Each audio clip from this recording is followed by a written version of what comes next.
Dewan Perwakilan Rakyat resmi mengeluarkan revisi Undang-Undang Nomor 7 Tahun 2017 tentang Pemilihan Umum dan Undang-Undang Nomor 10 Tahun 2016 tentang Pemilihan Kepala Daerah dari Program Legislasi Nasional atau Prolegnas. Hal itu karena pemerintah tidak setuju digelarnya Pilkada 2022 dan 2023 dengan alasan salah satunya pandemi COVID-19. Dengan demikian, daerah yang masa jabatan kepala daerahnya berakhir tahun 2022 dan 2023 seperti DKI Jakarta akan dipimpin oleh pejabat gubernur yang ditunjuk oleh Kementerian Dalam Negeri. Secara keseluruhan akan ada 272 daerah yang dipimpin pejabat sementara yang tidak dipilih oleh rakyat.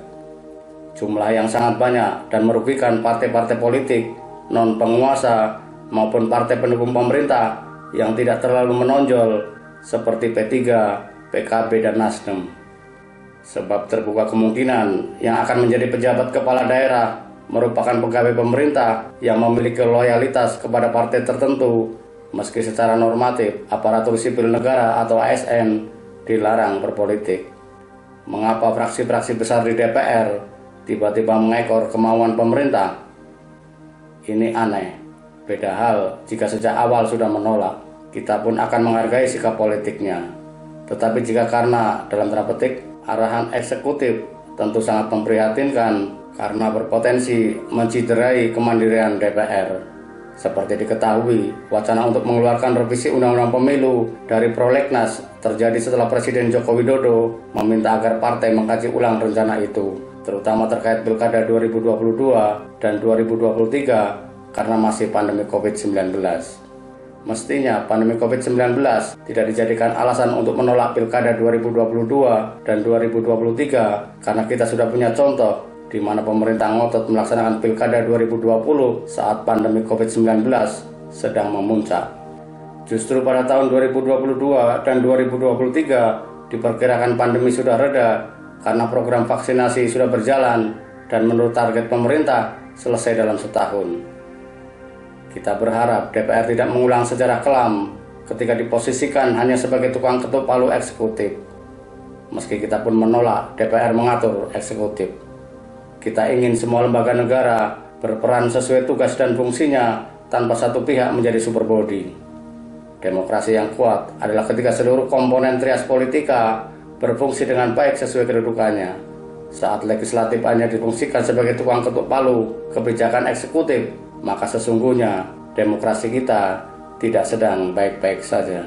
Kita mempertanyakan kemandirian DPR karena terkesan kembali memposisikan diri sebagai pembeo kebijakan pemerintah tanpa reserve.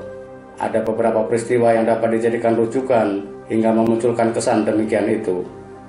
Pertama, ketika mayoritas anggota DPR begitu mudah mengesahkan peraturan pemerintah pengganti undang-undang atau Perpu Nomor 1 Tahun 2020 tentang kebijakan keuangan negara dan stabilitas sistem keuangan untuk penanganan COVID-19 menjadi undang-undang.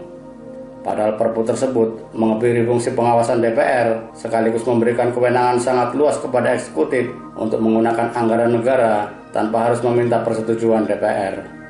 Perpu Nomor 1 Tahun 2020 juga memberikan hak imunitas kepada pemerintah sebagaimana dimaksud pasal 27 ayat 2 dan 3, di mana pejabat yang melaksanakan Perpu Nomor 1 Tahun 2020 tidak dapat dituntut secara hukum.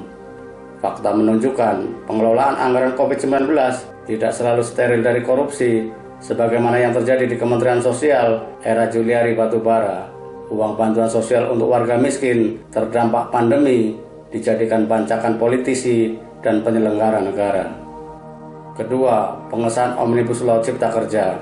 Mayoritas anggota DPR dengan semangat juang tinggi menjadi bemper eksekutif yang ingin RUU Cipta Kerja segera disahkan. Gelombang penolakan dan demonstrasi berbagai elemen masyarakat termasuk mahasiswa diabaikan. Bukan hanya dalam tanda petik menulikan diri dari aspirasi, DPR tanpa malu-malu mengerjakan pembahasan Omnibus Law Cipta Kerja dengan metode kejar target dan super kilat. Bisa ditebak, hasilnya pun acak adut, sehingga harus beberapa kali direvisi ulang pasca pengesahan. Ketiga, revisi Undang-Undang Komisi Pemberantasan Korupsi atau KPK yang banyak mengamputasi kewenangan lembaga anti rasuah tersebut, semisal soal penyadapan dan diperbolehkannya SP3. Mengapa DPR sebagai lembaga terhormat yang kedudukannya sejajar dengan Presiden melakukan harak diri kewenangan sungguh sulit dipahami dalam konteks demokrasi yang sehat dan kuat.